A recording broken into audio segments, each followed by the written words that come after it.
um forte debate no plenário do Supremo Tribunal Federal, ainda na apresentação do voto do ministro, foi a questão da chamada discricionariedade ou a falta de discricionariedade em uma extradição por parte do chefe do Executivo, o presidente da República. Vale lembrar, vou relembrar mais uma vez, que se trata de um voto longo, são 138 laudas, o que aliás não é incomum, inclusive em votos particularmente que versam sobre questões polêmicas, mas muitas vezes o voto é apresentado de maneira resumida. Neste caso, em função do peso relacionado ao caso, o voto foi apresentado, na verdade, nem todo na íntegra. O ministro acabou fazendo um resumo dos pontos principais. E esse foi um ponto fundamental. Então, eu lhe pergunto, Lídia, o que seria essa discricionariedade do presidente da República em uma extradição? Carlos, houve no plenário do Supremo um grande debate sobre a questão da separação dos poderes. Nós temos 3 poderes hoje previstos na Constituição Federal e cada poder tem a sua função típica. Então, o ministro César Peluso, quando toca nesse ponto, ele diz justamente que o ato de analisar questões sobre extradição de crime político seria de competência do Supremo Tribunal Federal. Mas os atos, eles são praticados na esfera administrativa, tanto por um poder, mas ele pode ser, esse ato ele pode ser controlado por outros também. Então, o que acontece é que no caso de extradição, quando o Supremo decide extraditar alguém, o presidente da República ele ainda teria, por ser o chefe das relações internacionais do país, essa discricionariedade de dizer se vai ou não entregar aquela pessoa ao país que pede a extradição. Neste caso específico, o ministro César Peluso, ele entendeu que o presidente da República não tinha essa discricionariedade, até porque existe um tratado internacional entre Brasil e Itália. Ele cita o artigo 1º desse tratado internacional, que diz que uma vez que o Supremo Tribunal Federal decide extraditar alguém ao país Itália, no caso, porque esse tratado só trata das extradições entre Brasil e Itália, neste caso, o presidente da República não teria a oportunidade de dizer que não vai cumprir a decisão do Supremo Tribunal Federal. Então, ele argumenta dizendo que, neste caso específico, se o Supremo decidir que extradita, o presidente não teria, mas não porque não teria simplesmente porque a lei não permite, mas sim porque o tratado internacional que existe entre esses 2 países já fez essa previsão, retirando essa possibilidade do presidente da República. Essa questão, inclusive, do tratado bilateral de extradição com a Itália, nós vamos daqui a pouquinho ver detalhadamente já o próprio ponto de vista exposto pelo ministro no plenário.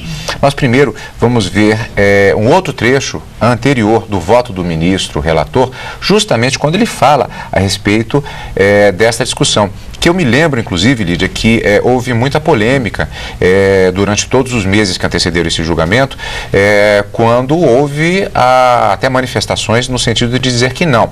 O Supremo Tribunal Federal só autorizaria a extradição e que caberia ao presidente da República executá-la ou não, que ele teria poder, exatamente a discricionariedade de efetuar a extradição ou não. Porque essa normalmente é a regra, o que acontece mesmo.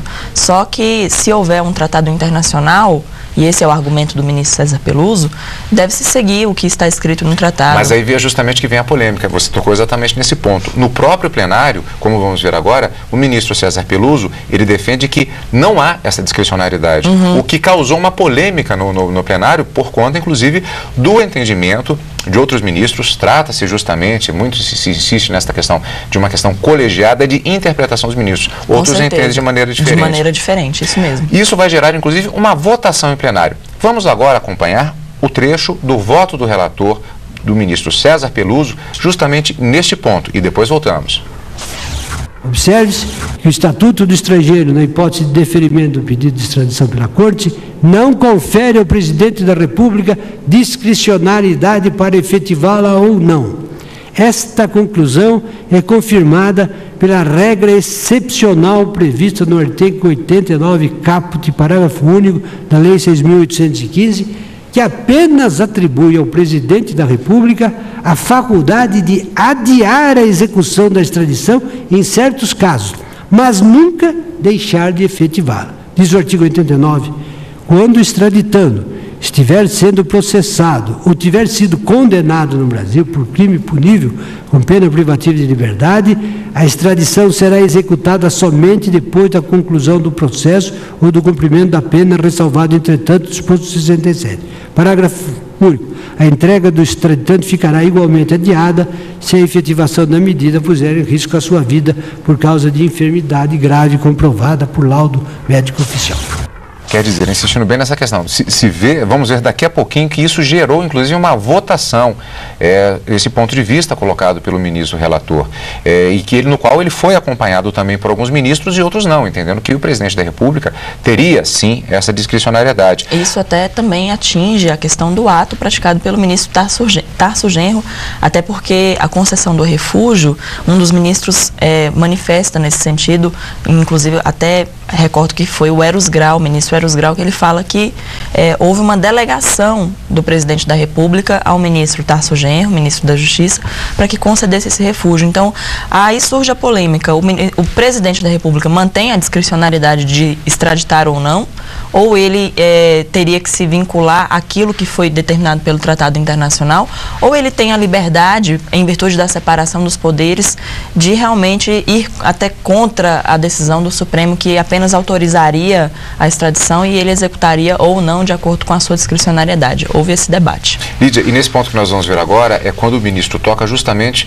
naquela questão que você falou agora há pouco, justamente a existência de um tratado entre o Brasil e a Itália que teria uma previsão no texto de que essa discricionariedade não poderia ocorrer. Neste caso, não haveria essa discricionariedade, especificamente neste caso, pelo presidente da República. Vamos rever.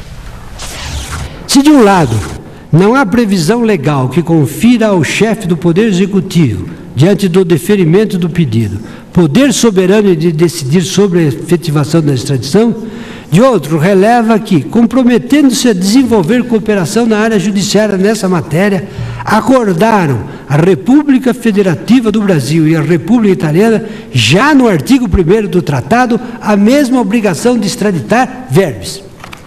Cada uma das partes obriga-se a entregar à outra, mediante solicitação, segundo as normas e condições estabelecidas no presente tratado, as pessoas que se encontram em seu território e que sejam procuradas pelas autoridades judiciárias da parte requerente para serem submetidas a processo penal ou para execução de uma pena restritiva de liberdade pessoal. E ainda convencionaram, de maneira não menos expressas, casos que autorizam a extradição, objeto do artigo 2º, e os casos de recusa de extradição, e ainda, hipóteses de recusa facultativa da extradição, artigo 6º. De modo que, em resumo, preenchidos todos os requisitos que autorizam a extradição, e por conseguinte, não caindo o pedido em nenhuma das hipóteses de recusa ou de recusa facultativa, está a parte requerida obrigada a entregar à outra as pessoas procuradas que encontram em seu território.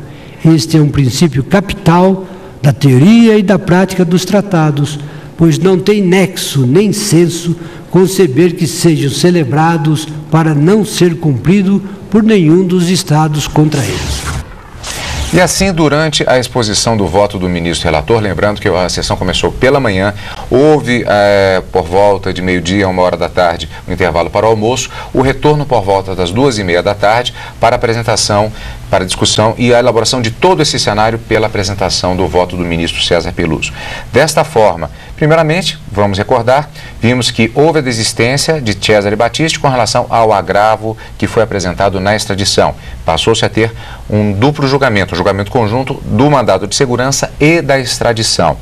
Esse julgamento se tornou um julgamento conjunto, eliminada a possibilidade de uma dupla sustentação, como foi pedido pela defesa de Cesare Battisti no plenário. Houve as sustentações orais pelos respectivos advogados e passou-se posteriormente para o voto do ministro César Peluso em questões preliminares e já indo direto à questão de mérito. Na totalização do voto, que já vamos ver a finalização agora, vale lembrar que o ministro, como vimos, ele atacou diretamente o ato do ministro da Justiça de concessão do status de refugiado para Cesare Battisti. Ele irá definir, como vamos ver agora, como prejudicado o mandado de segurança, definindo que ele não deveria sequer ser julgado. Ele também fala a respeito da não discricionariedade do presidente da República, que não teria o poder de autorizar a extradição, fazer com que ela não acontecesse, como vimos agora nesse ponto do voto do ministro César Peluso.